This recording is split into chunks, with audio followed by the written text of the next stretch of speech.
Hi everyone, I'm Carl. Welcome back to the Renko Trading channel. Before we start, this content is for educational and experimental purposes only.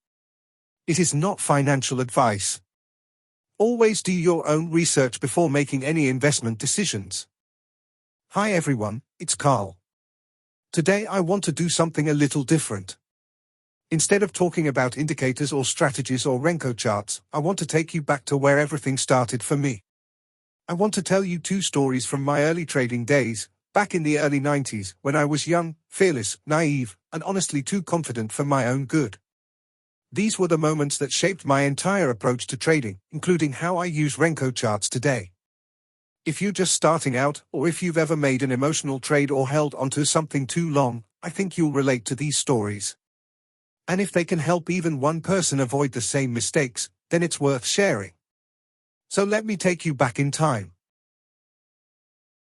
The first story goes back to the early 90s, before the internet, before YouTube, before we could pull up TradingView on our phones. Back then, if you wanted to trade Forex, you had to join a Forex firm and sit in front of one of those huge green screen terminals. And whatever that screen showed you, that was your entire world. The trading room wasn't noisy. People weren't shouting or running around. It was mostly quiet. Traders staring at their screens, some excited because they made money, some disappointed because they didn't. You could feel that mix of emotions floating in the air, but nobody said much. Everyone just focused on their charts. I was around 25. Young, ambitious, emotional, and honestly motivated by greed. I had been trading stocks and doing okay, but someone introduced me to Forex and I thought this was where the real money was. So I learned every technical indicator I could find and I believed those indicators would tell me everything I needed to know. One day, I was watching the British pound. The market was barely moving, drifting 5 or 10 pips at a time. But on the 5-minute chart, the 30-minute, the 1 hour, everything looked overbought. And in my mind, that meant the market had to come down. So I sold the British pound. I actually thought I was being smart. I actually thought I was smarter than Alan Greenspan. That tells you everything about where my head was back then.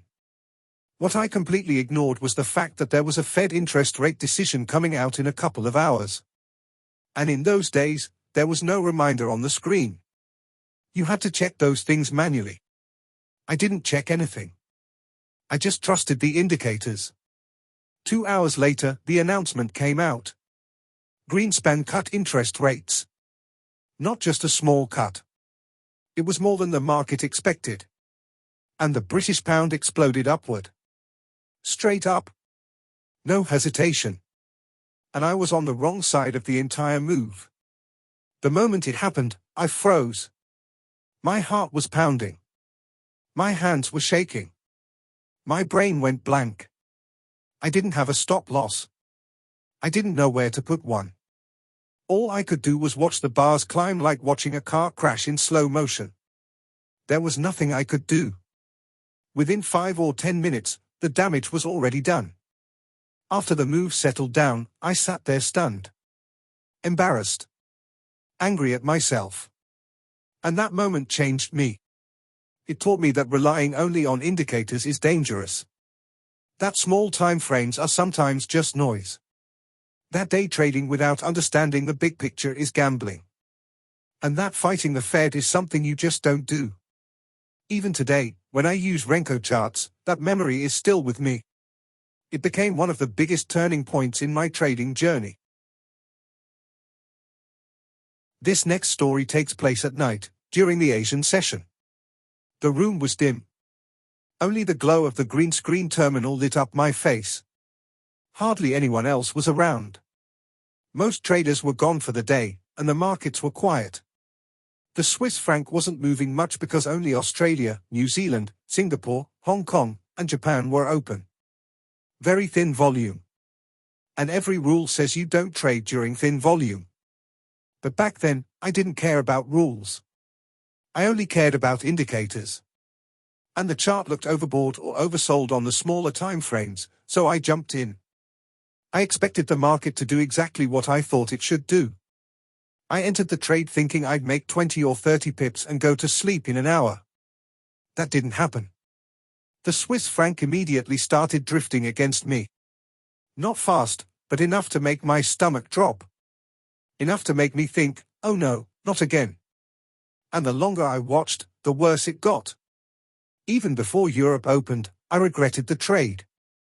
I kept thinking, why did I do this? Why didn't I learn from last time? Who is trading against me? Why is this happening? But instead of closing the trade, I told myself I couldn't. I told myself taking a small loss would make me look stupid.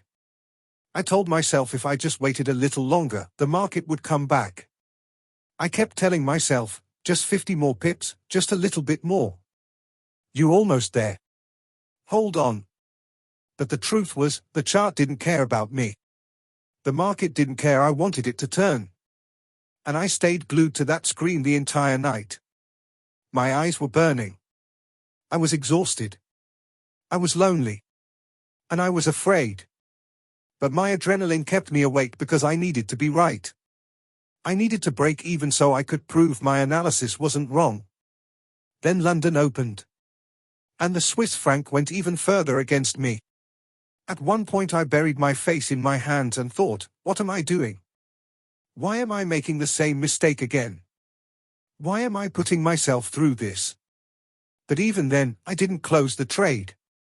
I just sat there, frozen, terrified, staring at the screen. Hours went by. Midnight turned to 1. 1 turned to 2. 2 turned to 3. I kept thinking, I could end this now. I could cut the loss and go to sleep. But I couldn't bring myself to do it. Around 4 or 5 in the morning, I saw the first sign of hope. The market started drifting back in my direction. Slowly at first. Then a little more. And when it finally got close to my break-even point, my heart started pounding. And the moment it touched my entry price, I hit the exit button. I didn't wait. I didn't hesitate. And the relief I felt hit me like a wave. I jumped. I clapped. I cried. I was ecstatic. I felt like the market had validated me. But today, when I look back, I know the truth. The market didn't turn because of me. The chart didn't care I stayed up all night. It didn't care how scared I was. It just moved the way it moved. I was lucky that time. Nothing more. And even though I broke even, it was one of the riskiest and most emotionally draining trades of my life. Today I would never, ever trade like that again. These two stories were painful when they happened, but they shaped who I am as a trader today. They taught me discipline, patience, respect for the market, and the importance of the bigger picture. And they are a big reason why I trade the way I do now, especially with Renko charts. I want things simple. I want clarity. I want to avoid emotional trading and late-night panic sessions. If you've ever been through anything like this, you're not alone. Every trader has stories that leave a mark. The key is learning from them and not repeating them. You know, when I look back at these two stories from my early trading days, they really taught me things I couldn't have learned from a book. Both of those trades, the British pound disaster and the Swiss franc all-nighter, came from the same place. I relied only on indicators, I ignored the bigger picture, and I let emotion take over the moment the market moved against me. And here's what I finally understood. Technical analysis is just one tool. It's not the whole world. A chart doesn't protect you from news, from fundamentals, from thin liquidity, or from your own impatience. And no matter how strong a signal looks, the market doesn't owe us anything. It doesn't have to respect our indicators, and it definitely doesn't have to turn around just because we want to break even. The other big lesson is discipline. Having a plan, having a stop loss, and actually following it. Back then, I traded on hope. I traded on fear. I traded because I wanted to be right, not because I was thinking clearly. Today, I trade to survive and grow.